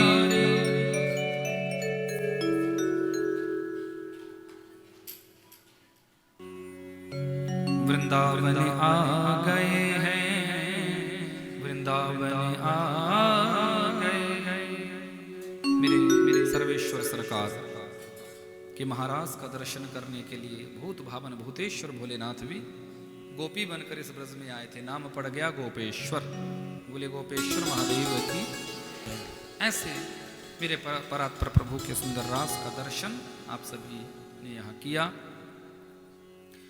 मेरे सर्वांग सुंदर महाप्रभु सुंदर लीलाओं का दर्शन ब्रज के इस पावन भाव में करते हैं। संत नारद जी के द्वारा सूचना दी गई है कंस को कि कंस, आपका अभी तक का जो मूल उद्देश्य था वो अभी तक पूरा नहीं हुआ। लगभग 11.5 वर्ष का वो कृष्ण हो गया है, तुम्हारा शत्रु अभी तक सुरक्षित है, अभी तक जीवित है। कंस कहने लगा मैंने तो चुन चुन कर राक्षस भेजे, पर पता नहीं उस ग्वाले के पास वो शक्ति और सामर्थ्य कहाँ से है, जिसको भी मैंने भेजा उसको मार डालता है। तो कंस ने कहा कि मैं ऐसी कोई युक्ति बताओ, ऐसा कोई उपाय बताओ जिससे मैं उसको मार सकूं। नारद जी कहने लगे सुनो, युक्ति एक ही है कि भगवान शंकर जी ने जो आपको धनुष दिया था, उस धनुष के निमित्त अपनी मथुरा में एक मेला रखो। अचल ग्रामीणों को उस मेले में बुलाओ। अचल ग्रामीण जब उस मेले को देखने के लिए आएंगे तो उसी में अक्रूर जी के द्वारा कृष्ण और बलराम को भी बुलाना। कृष्ण और बलराम जब उस मेले की शोभा देखने को आएंगे तो तुम अपने आप उन दोनों को मरवा डालना। शत्रु है, शरणागति में आएगा तो तुम्हारी इच्छा जैसे तुम्हें मरवाना होगा। कृष्ण और बलराम को बुलाने के लिए अक्रूर जी को भेजा है। अक्रूर जी जाना तो नहीं चाहते हैं लेकिन फिर भी गए हैं। कारण एक ही है कि इस दुष्ट पापी के हाथों से मरने से अच्छा है प्रभु का साक्षात्कार करके मरो। तो जाने की स्वीकृति दी है। मेरे गोविंद को लेने के लिए पहुंचे हैं। ब्रजवासियों को जब पता चला कि एक परदेशी कल हमारे कन्हैया को यहाँ से लेकर जाएगा तो सारे ब्रजमंडल में एक करुण क्रंदन का भाव प्रकट हो गया। बछड़ों ने दूध पीना छोड़ दिया है, गैयों ने घास खाना छोड़ दिया है, पक्षियों ने कलरव करना छोड़ दिया है, भंवरों ने गुंजन करना छोड़ दिया है। यमुना जी का प्रवाह मानो शांत हो गया हो। पुष्पों का वो सुंदर खिलना मानो बंद सा हो गया हो। मंद सुगंध समीर वायु जो चलती थी मानो वो स्थिर हो गई हो। किसी के घर में आज चूल्हा नहीं जगा है, बस ब्रजमंडल में सब रो रहे हैं कि कन्हैया हमें छोड़कर चला जाएगा, हमारा कनुआ हमें छोड़कर चला जाएगा। मैया रात भर रोती रही है, नंद बाबा रात भर रोते रहे हैं। प्रातः हुई, रथ पर आरूढ़ हुए हैं कृष्ण और बलराम। जैसे ही अक्रूर जी ने रथ आगे बढ़ाया है, अंदर से मैया दौड़ी है, मेरे लाल को कोई रोको, मेरे कन्हैया को कोई रोको। जैसे ही मैया को रोते हुए देखा है, कृष्ण और बलराम रथ से नीचे कूद पड़े हैं, दौड़कर मां के अंक से लिपट गए हैं। मां ने दोनों बालकों को अपने अंक से लिपट लिया है, बाहुपाश में बांध लिया और अब विश्राम गति से अश्रु गिर रहे हैं, दोनों के शीश को भिगो डाला। मेरे गोविंद ने अपने नन्हे नन्हे हाथों से मैया के आंसुओं को पोंछा और कहा, मैया जल्दी लौट कर आऊंगा, अब मुझे जाने की अनुमति दो, मैं जल्दी लौट कर आऊंगा। मैया जानती है कन्हैया जिस भाव में कह रहा है उस भाव में जल्दी आएगा नहीं। अपने हृदय पर धैर्य का पत्थर रखकर रोती विलखती हुई नंदरानी ने कन्हैया को यहां से विदा किया है। सारे ब्रजवासी रोते हुए रह गए, सारी गोपियां रोती हुई रह गई। भगवान ने गोपियों के बीच में किशोरी जी खड़ी थी, अपनी लकुटी से वेणु को निकाला और किशोरी जी के हाथों में दी है। हे किशोरी जी, ये वेणु प्रेम का प्रतीक है, इस वेणु का निनाद मेरे श्रीधाम वृंदावन में हुआ है। ये वेणु को मैं मथुरा लेकर नहीं जाऊंगा, ये वेणु आपके पास रहेगी।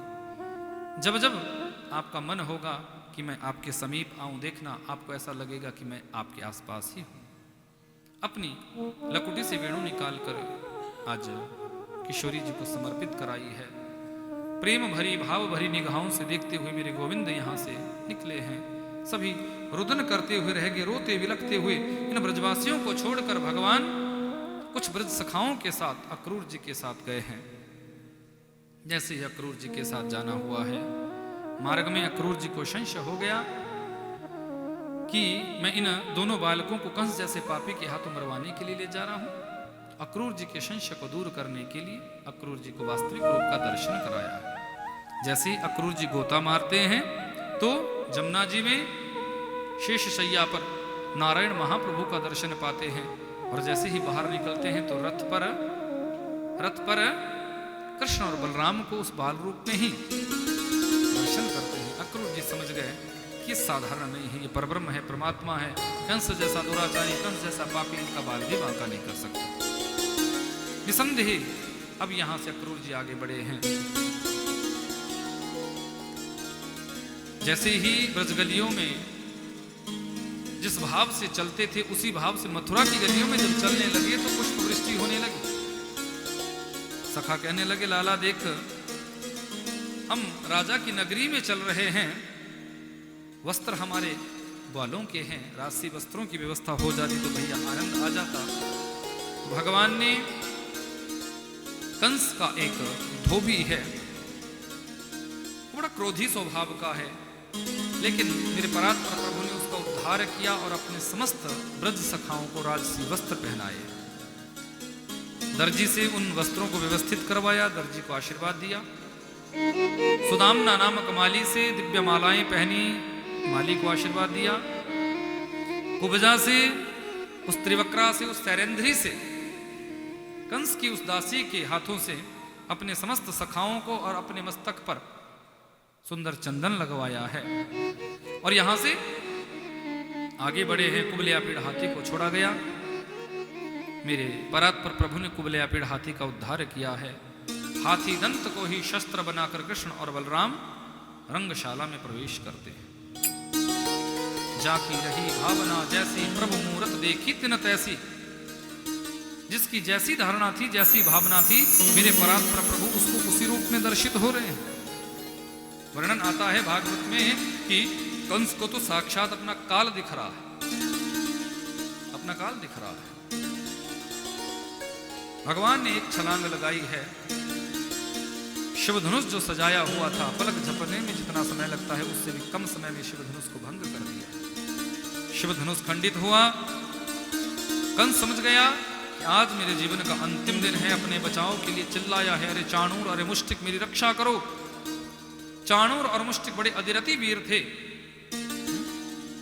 बड़े विकराल योद्धा थे, कृष्ण और बलराम की ओर लपके हैं। भयंकर गर्जना के साथ युद्ध प्रारंभ हुआ। देखते ही देखते कृष्ण और बलराम ने चाणूर और मुष्टि का उद्धार कर दिया। भगवान ने एक छलांग लगाई, कंस के सिंहासन के सामने खड़े हो गए। हल्का सा छाती में धक्का दिया है, कंस का मुकुट नीचे गिर गया है, केश खुल गए हैं। आज मेरे परात्पर प्रभु ने कंस को पकड़ा है और कहा, हे कंस सुनो, मेरी नजरों में नजरें डालकर देख, आज मैं तेरा कल्याण करूंगा, आज मैं तेरा उद्धार करूंगा। ये मेरा योगेश्वर कृष्ण है जो बार बार जीवात्मा का कल्याण करने के लिए उसको ये कह रहा है कि मैं ब्रह्म हूं, मैं परमात्मा हूं। राम जी ने त्रेता युग में पूरी लीला में कहीं भी ये नहीं कहा कि मैं ब्रह्म हूं, मैं परमात्मा हूं, लेकिन मेरे योगेश्वर श्री कृष्ण ने हजारों बार ये कहा कि मैं ही ब्रह्म हूं, आज जीव मेरी शरणागति में आ जाओ। सर्वधर्मान परित्यज्य मामेकम शरणं व्रज, अहम त्वा सर्व पापेभ्यो मोक्षयिष्यामि मां शुच। जीव एक बार यदि मेरी शरणागति में आ जाए तो मैं उसे मुक्त कर देता हूं, जीवन मुक्त करके छोड़ता हूं। ये मेरा आह्लाद है, ये मेरी प्रतिज्ञा है, ये मेरा भाव है। लेकिन समस्या जीवात्मा की है कि जीवात्मा ईश्वर की शरणागति में जाना ही नहीं चाहता। मेरे परात्पर प्रभु ने मुष्टिका का प्रहार किया और कंस का उद्धार किया। बोले कंस मर्दन श्री कृष्ण चंद्र भगवान ने की नाना उग्र से इनको कारागार से मुक्त कराकर यहां मेरे परात्पर प्रभु ने मथुरा की राजगद्दी पर बिठाया है। राजतिलक हुआ, माता पिता के चरणों में प्रणाम किया। कुछ समय रहने के बाद यहां से उज्जैनी में गए हैं सांदीपन गुरुदेव के यहां। 64 दिनों में 64 कलाओं को मेरे परात्पर प्रभु ने सीखा। सुदामा जी के साथ परम मैत्री हुई। प्रभु जब जाने लगे तो कहा, गुरुदेव आपने मुझे शिक्षा दीक्षा दी है, आपको मैं क्या गुरु दक्षिणा भेंट करूं। तो गुरुदेव जानते हैं कि कृष्ण साधारण नहीं है, ये तो परब्रह्म है, परमात्मा है। कहा, हे कृष्ण आप परब्रह्म है, परमात्मा है। हमारा एक पुत्र था जो प्रभास क्षेत्र में स्नान करने के लिए गया था, लेकिन वहां ऐसा डूबा कि वापस नहीं आया, अवश्य ही समुद्र उसे निगल गया। जब से भी आपका गुरु भाई खोया है, तब से ही आपकी गुरु माता बड़े कष्ट में हैं, बड़ी परेशानी में हैं।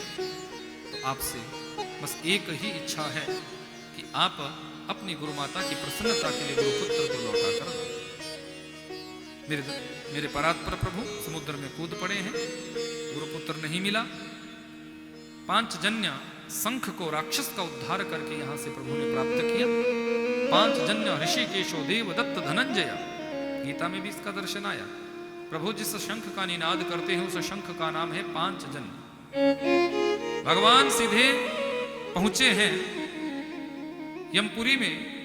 यमराज पहले प्रभु को समझ नहीं पाया कि ये कौन है, साधारण समझकर युद्ध करता है, पर युद्ध में जब परास्त कर दिया तो सूक्ष्म दृष्टि से देखा कि ये तो परब्रह्म है, परमात्मा है, मुझसे बहुत बड़ा अपराध हुआ। क्षमा याचना मांगी है, गुरुपुत्र सकुशल लौटाया है। गुरुमाता को जैसे ही प्रभु ने गुरुपुत्र दिया है, गुरुमाता बड़ी प्रसन्नीभूत हुई है, आनंदित हुई है, खूब आशीर्वाद दिया। भगवान यहां से जाने लगे तो सुदामा जी रोने लगे हैं। भगवान ने सुदामा को हृदय से लगाया और कहा, सुदामा देख मित्र, एक बार तू मेरे यहां जरूर आना। सुदामा जी कहने लगे, हाँ मित्र, जीवन में एक बार तेरे द्वार पर मैं जरूर आऊंगा, एक बार तेरे द्वार पर मैं अवश्य आऊंगा, प्रतीक्षा करना। दोनों मित्र बिछुड़े हैं, रोते हुए विलखते हुए दोनों मित्रों का बिछुड़ाव हुआ है, बिछो हुआ है। परमात्मा की लीला। यहां कंस की दो पत्नियां अस्ति और प्राप्ति, ये अपने पिता जरासंध के पास गई और कहने लगी, पिताश्री उस ग्वाले ने हमें विधवा बना डाला है, वैदव्य योग का दर्शन जीवन में कराया। जरासंध ने कहा, चिंता मत करो, मैं युद्ध करूंगा और प्रतिशोध का बदला लूंगा। 17 बार मथुरा पर चढ़ाई की है, पर 17 के 17 बार मेरे परात्पर प्रभु ने इस युद्ध में परास्त किया। 18वीं बार ये जरासंध अपने साथ एक बहुत बड़ी सेना लेकर तो आया है, पर 11,000 ब्राह्मणों से तप भी करवाया, तपस्या में बिठा दिया, यज्ञ में बिठा दिया। बोले यदि मैं जीत गया तो सबको इतनी दक्षिणा दूंगा कि कई पीढ़ियां बैठकर खाएंगे, और और यदि मैं हार गया तो सबको मृत्यु सैया पर सुलाकर छोड़ूंगा, सबको मार डालूंगा। ब्राह्मण घबराए हैं, ये दुष्ट है, पापी है, मार डालेगा, ये जीवित नहीं छोड़ेगा, ये मार डालेगा। भगवान ने इशारा दिया, चिंता मत करो ब्राह्मणों, क्योंकि विप्रधेनु सुर संतहित लीन मनुज अवतार निज इच्छा निर्मित तनु श्री माया गुण गोपाल। आप बिल्कुल चिंता ना करें, क्योंकि संत ब्राह्मणों के कल्याण के लिए ही मेरा अवतरण होता है। उनका कल्याण करने के लिए ही मैं इस संसार में प्रकट होता हूं। युद्ध करते करते दाऊ भैया को इशारा किया, दाऊ भैया मन कर रहा है कि हम दोनों को युद्ध छोड़कर भाग जाना। दाऊ भैया कहने लगे, कन्हैया क्या कह रहे हो, हम चंद्रवंशी राजा है, अपमान हो जाएगा, बेइज्जती हो जाएगी। भगवान ने कहा, वैसे भी कौन से झंडे झूल रहे हैं, कोई हमें चित्त चोर कहता है, कोई माखन चोर कहता है, कोई चीर चोर कहता है, एक दो नाम और पड़ जाएगा तो वो भी देखी सही, वो भी देखी सही, देखी जाएगी। ऐसा जब कहा तो इशारा समझ गया कि द्वारिकाधीश ये कन्हैया क्या कहना चाहता। अब दोनों युद्ध भूमि से भागे हैं। मेरे परमात्मा का नाम पड़ा है रणछोड़ राय। बोली रणछोड़ राय भगवान की। जिस पर्वत पर भागे चारों ओर अग्नि लगा दी गई, धू धू कर ये पर्वत जला है। काल यवन का उद्धार यहां मेरे परात्पर प्रभु ने करवाया है और अपने आप समुद्र में कूद पड़े हैं। 12 योजन पृथ्वी समुद्र से मांगी है। एक रूप से मेरे परात्पर प्रभु के स्वसुर समुद्र है। तो भगवान ने 12 योजन पृथ्वी मांगी। 12 योजन पृथ्वी का वो भाग, वो टुकड़ा ऊपर आया। उसी पर विश्वकर्मा के द्वारा रात ही रात में स्वर्णमयी नगरी द्वारिका का निर्माण मेरे परात्पर प्रभु ने कराया है। आज मेरे परात्पर प्रभु द्वारिका के राजा बन गए हैं। बोले द्वारिकाधीश भगवान की, वृंदावन बिहारी लाल की। द्वारिका के राजा बने हैं। दाऊ भैया ब्रज विहार करने के लिए निकले। रैवत नाम के एक राजा, जिनकी कन्या का नाम है रेवती, रेवती के साथ दाऊ भैया का विवाह हो गया। मेरे परात्पर प्रभु विचार करते हैं कि दाऊ भैया का विवाह तो हो गया, पर मैं तो अभी तक कुंवारा हूं। ऐसी कुछ व्यवस्था करूं जिससे मेरा भी विवाह हो जाए, मेरा भी शादी हो जाए। यहाँ कुंडिनपुर में भीष्मक नामक राजा, जिसके 5 पुत्र है पर कन्या एक भी नहीं। एक दिन ये भीष्मक राजा सरोवर में गए हैं। वहां पर एक कमल पुष्प, उस कमल पुष्प पर एक सुंदर कन्या को देखा। ये कन्या कोई साधारण नहीं है, साक्षात लक्ष्मी है। लक्ष्मी जी कभी किसी के गर्भ से जन्म नहीं लेती, क्योंकि वो तो अयोनि जा। सीता बनकर आई तो पृथ्वी से प्रकट हो गई। यहां लक्ष्मी बनकर आई थी तो समुद्र से प्रकट हो गई थी। और आज रुक्मणी बनना है तो कमल पुष्प पर प्रकट हो गई। भीष्मक अपने यहां लेकर गया है, नाम रखा रुक्मणी। बोले रुक्मणी महारानी की। रुक्मिणी के बड़े भाई का नाम है रुक्मी, और रुक्मी के मित्र का नाम है शिशुपाल।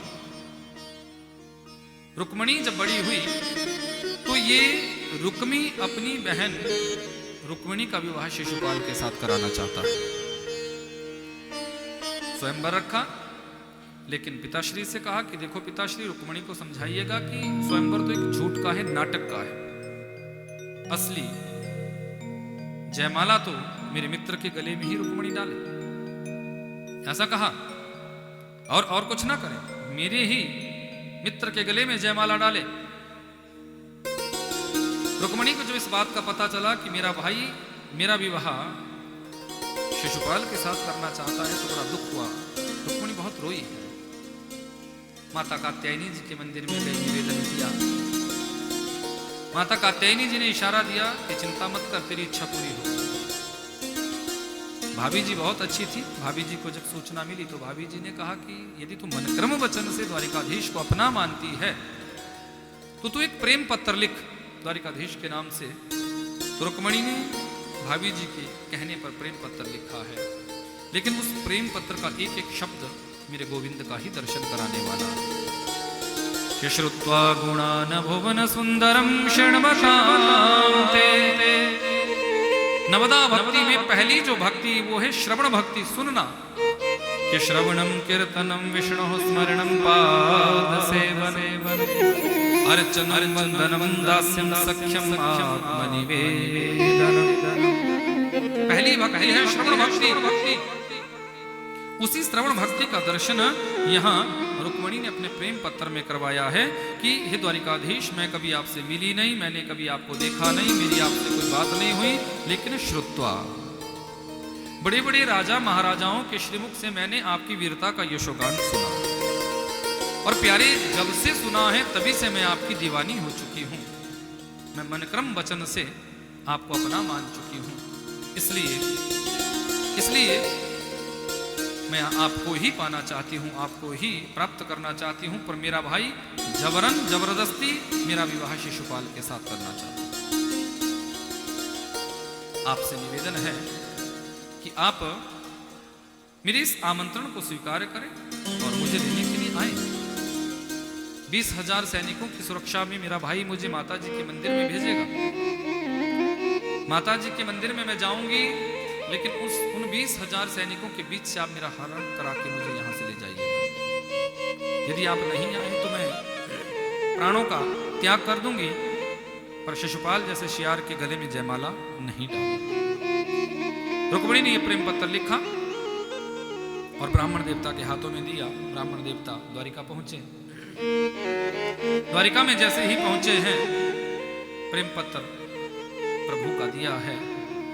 प्रभु ने ब्राह्मण देवता के हाथों के द्वारा दिए गए इस प्रेम पत्र को पढ़ा और समझ गए कि मेरी रुक्मिणी मुझे बुला रही है। भगवान यहां से ब्राह्मण देवता के साथ चले हैं। 20,000 सैनिकों की सुरक्षा के बीच से मेरे परात्पर प्रभु ने रुक्मिणी का हरण किया। सैनिकों के साथ युद्ध हुआ, रुक्मी के साथ युद्ध हुआ। युद्ध में सबको परास्त कराने के बाद फिर भाव से मेरे परमात्मा ने रुक्मिणी के साथ सांगोपांग रीति से विवाह संपन्न करवाया है। पूरी द्वारिकाधीश भगवान की, रुक्मिणी महारानी की। आओ जरा इस कथा के भाव में हम भी प्रभु के मंगल का दर्शन करें। सखियों को रुक्मिणी बुलाती है कि हे मेरी सखियों, आप मेरा बस ऐसा श्रृंगार कर दो कि मैं पूर्ण रूप से द्वारिकाधीश की बन सकूं, द्वारिकाधीश मुझे पूर्ण रूप से अपना बना ले। इसी भाव के साथ यहाँ मेरे परात्पर प्रभु को बुलाया है रुक्मिणी ने। आओ जरा इस भाव के साथ मैं कथा को विश्राम दूंगा कि वृंदावन मकरंद है रसिक करत रसपान, दुल्हन प्यारी राधिका दुल्हा श्याम सुजाना। ऐसे वर को क्या वरु जो जन्मे और मर जा, वर वरी गोपाल जस जसो हम हुई जा।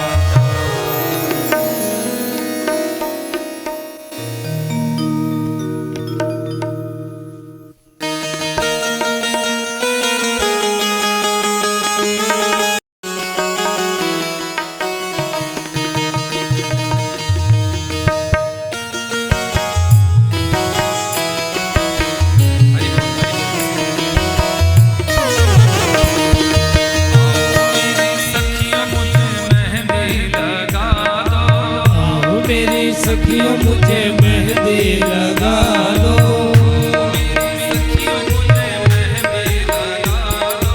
आओ मेरी सखियों मुझे मेहंदी लगा दो।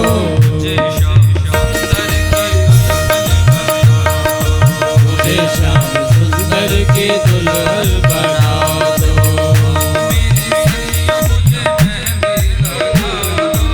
आओ मेरी सखियों मुझे मेहंदी लगा दो।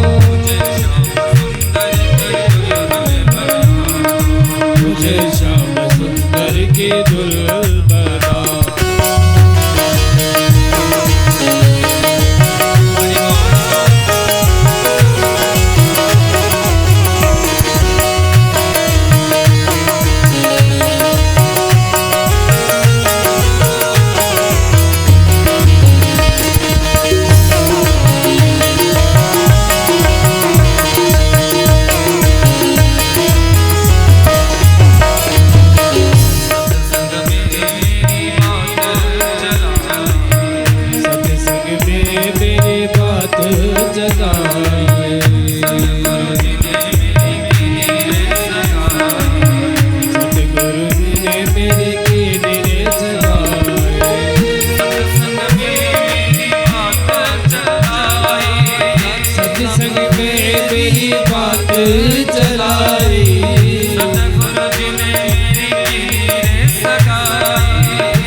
गुरु दीन मेरी की रे सगाई। सतगुरु बोला के हथ लेवा तो करा दो, गुरु बोला के हथ लेवा तो करा दो।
मुझे श्याम सुंदर की दुल्हन बना दो।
तारा मैं शाम शाम गाऊंगी।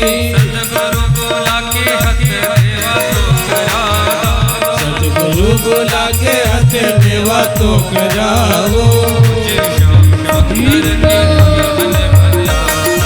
मुझे श्याम सुंदर की दुल्हन बना दो। आओ मेरी सखियों मुझे मेहंदी लगा दो। मेहंदी लगा दो मुझे ऐसा सजा दो। मुझे श्याम सुंदर की दुल्हन बना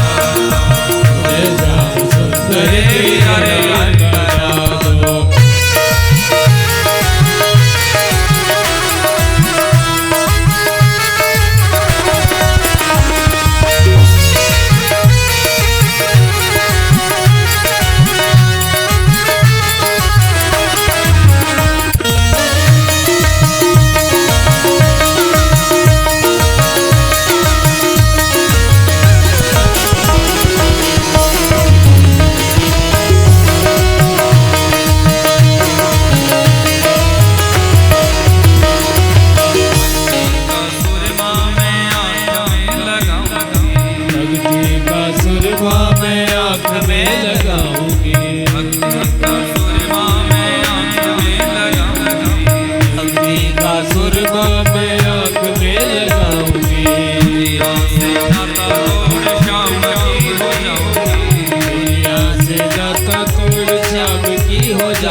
नाता तोड़ शाम की हो जाऊंगी।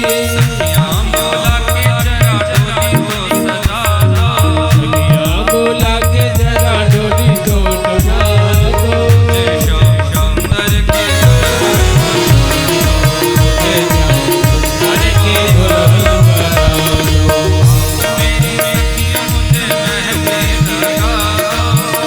मेरी सखियों मुझे मेहंदी लगा दो, मेहंदी लगा दो मुझे अपना बना दो। मुझे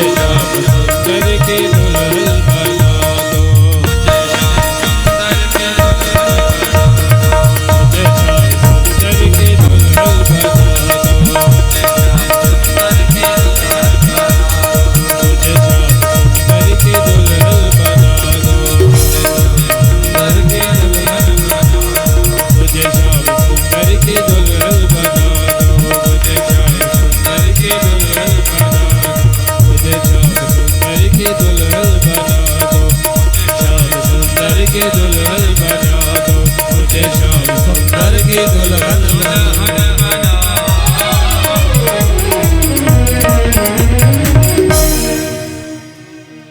बोली द्वारिकाधीश भगवान की जय, रुक्मणी महारानी की जय, आज के आनंद की जय, आए हुए सभी भक्तों की जय, सत्य सनातन वैदिक धर्म की जय, माता पिता श्री की जय, सद्गुरुदेव भगवान की की जय, द्वारिकाधीश भगवान की की जय।